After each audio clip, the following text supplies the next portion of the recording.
Приказната за тунелот и предаството со патките, поставувањето на 4 цркви во крст, како и крунисувањето на пајонските кралеви во река Брегалница, се доволни за Штипската тврдина Исар стане интересна дестинација за љубителите на археолошките истражувања.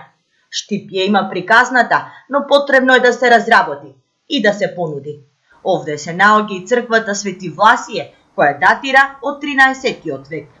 Во фаза е изготвување на проект кој што ќе биде за конзервација и реставрација на црквата Свети Власие, кој што инаку треба да спомнам дека можеби треба малку повеќе да се ангажираме сите околу тоа, бидејќи тоа е една од црквите која што е испомната во списите од времето на цар Душан кои цркви постоеле на Исарот, така да ова беше последната која што е пишена, документирана, а не се знаеше каде е, а сега веќе е истражена.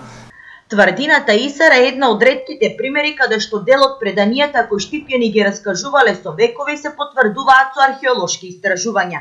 Таков е случајот и со легендата во која се вели дека на Исарот црквите со нивната местоположба формираат крст.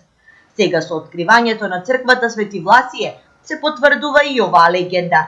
Се прават напори Исарот да влезе во ИПА програмата и со европски пари да го добие заслуженото место на мапите со археолошки локалитети. Се трудиме да влезе Исарот во тие програми каде што тоа ќе биде еден дел каде што ќе може да се финансира со малку поголема сума, бидејќи само тој дел од министерството ќе треба малку повеќе време и повеќе средства да се издвоат, меѓутоа ако влеземе во тие програми, така да со правење на пристапен пат, мислам дека ќе можеме да се реализира и тој проект околу Исарот кој што заслужува да добие внимание, бидејќи е, може да кажеме, еден од како Акрополот во Атина од сите други тврдини кои што се во Македонија.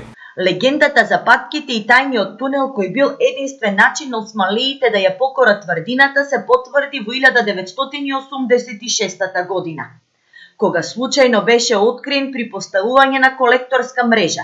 Со булдожер беше откопан неговиот отвор.